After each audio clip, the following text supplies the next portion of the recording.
નમસ્કાર ખેડૂત મિત્રો, જય જવાન જય કિસાન. આપણી યુટ્યુબ ચેનલમાં સર્વેનું સ્વાગત છે.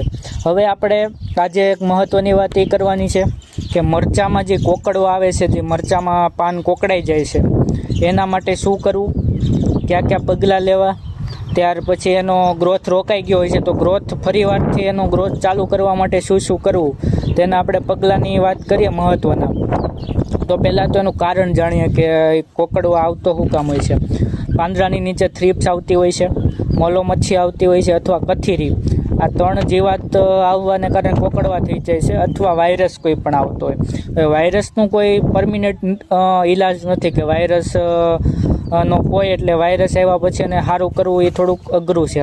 પણ આપણે જે વાયરસ જે ફેલાવતી હોય જીવાતનું નિયંત્રણ કરવું પડે. એના કારણે એ વાયરસનું નિયંત્રણ ઓટોમેટિક થતું હોય છે. એટલે કે થ્રીપ્સ આવતી હોય છે તો પણ કોકડવા આવે તો, અને અમુક વાહક હોય છે, આ મોલો મચ્છી, સફેદ માખી છે, સફેદ માખી વાયરસનું વાહક હોય છે. એટલે આપણે સફેદ માખીને પણ નિયંત્રણ કરવી પડે, એવી રીતે હોય છે. તો વાત કરીએ તો પહેલી વાત તો એ કે જે બહુ વધુ અસરગ્રસ્ત હોય, એટલે કે જે છોડવો હાવ કોકડાઈ ગયો હોય અથવા બહુ જ અસરગ્રસ્ત હોય, એ છોડવાને પહેલાં તો જમીનમાંથી કાઢી અથવા બાળી નાખવો જોઈએ, અથવા કોઈ પણ જમીનમાં દફનાવી દેવો, એટલે કે દાટી દેવો જોઈએ એ છોડવાને બહુ આવી ગયો હોય.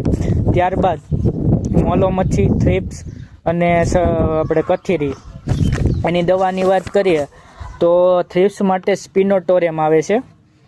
એ 5 થી 10 ml આપણે 10 લીટરની વાત કરીએ તો 10 લીટરમાં 6 થી 10 ml જેવી નાખવી જોઈએ. પછી આવે છે કથીરી માટે સ્પિરોમેસિફેન. જે સ્પિરોમેસિફેન છે એ કથીરી માટે આવતી હોય છે, અને થાયોમિથોક્ઝામ એ મોલો મચ્છી અથવા સફેદ માખી માટે થાયોમિથોક્ઝામની આપણે ઉપયોગ કરવો જોઈએ. હવે બીજી વાત એ કરીએ કે આ દવા થાયોમિથોક્ઝામ 4 થી 5 ગ્રામ હોય છે. ઓલી 10 થી આપણે સ્પિરોમેસિફેન છે એ 10 થી 15 ml જેવી 10 લીટરમાં નાખવી જોઈએ. અને આ દવા છે એ એકની સેટા રાખવાની. 10-15 દિવસે બીજો આપણે ડોઝ મારીએ ત્યારે આ વખતે એક છાંટી હોય તો ઓલી વખતે દવા ફેરવી નાખવાની. થાયોમિથોક્ઝામ છાંટી હોય તો એની જગ્યાએ બીજો વિકલ્પ પસંદ કરવો. એના કારણે જે જીવાત હોય એ તેના દવા સામે રેઝિસ્ટન્ટ ન થઈ જાય, એના લીધે આપણે દવા ફેરવવી પડે. ત્યારબાદ દવા છાંટાના 3-4 દિવસ પછી, હવે આપણે નિયંત્રણ તો કર્યું, છોડ ફરીવારથી તેને વૃદ્ધિ માટે શું કરવું, તો એને ફરીવારથી વૃદ્ધિમાં આવે એના માટે આપણે કોઈ પણ સારી કંપનીનું PGR તેમજ માઇક્રોન્યુટ્રિયન્ટ લઈ બજારમાંથી સારા એવા ગ્રેડ 4 આવતો હોય છે એ પ્રમાણે સારા એવો માઇક્રોન્યુટ્રિયન્ટ લઈ, યારામિલના માઇક્રોન્યુટ્રિયન્ટ આવતા હોય છે, સારા એવા માઇક્રોન્યુટ્રિયન્ટ લઈ અને તેનો છંટકાવ કરવો. તેના લીધે ફરીવારથી ગ્રોથમાં આવે છે. અને છંટકાવ એવી રીતે કરવાનો કે છોડ આખો પલળી જાય.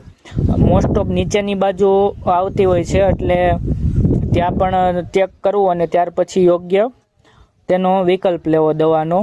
અને આ જે છે એ દવા એ છાંટતી વખતે ખૂબ જ કાળજી લેવી. હવે એનો પણ આપણે એક વિડીયો બનાવશું કે દવા છાંટતી વખતે કઈ ત્યારબાદ આપણે જૈવિક નિયંત્રણ કરવું હોય તો એમાં આપણે મરચીના કોકડવામાં આપણે વીઘા દીઠ આપણે પીળી અથવા વાદળી કલરની જે સ્ટીકી સ્ટેપ આવતી હોય છે એ જ વીઘા દીઠ 4 થી 5 લગાડવી, જેના કારણે પણ એનું ખબર પડે કે હવે આવી છે. અને એ હંમેશા લગાડવાની રીત એવી છે કે છોડથી 1 વેત કે 2 વેત ઉપર લગાડવી.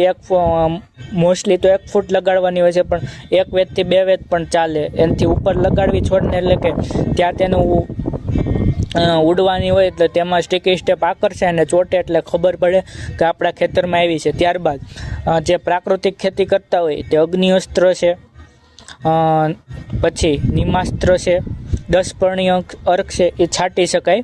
તેના લીધે પણ નિયંત્રણ થાય. અને જે દવા રોગ આવ્યા પહેલાં પણ એકવાર નીમ ઓઇલનો સ્પ્રે કરવો, એના લીધે આવવાની સંભાવના ઓછી રહેશે જે પ્રાકૃતિક ખેતી કરતા હોય. અને નીમ ઓઇલથી 50 ml જેવું કોન્સન્ટ્રેશન 10,000 ppm હોય તો ઓછું, એનાથી ઓછું ppm જેવું કોન્સન્ટ્રેશન પ્રમાણે નીમ ઓઇલનો ઉપયોગ કરી અને તે પ્રાકૃતિક ખેતીમાં લાભદાયક થાય છે. નમસ્તે, આભાર. જય જવાન જય કિસાન.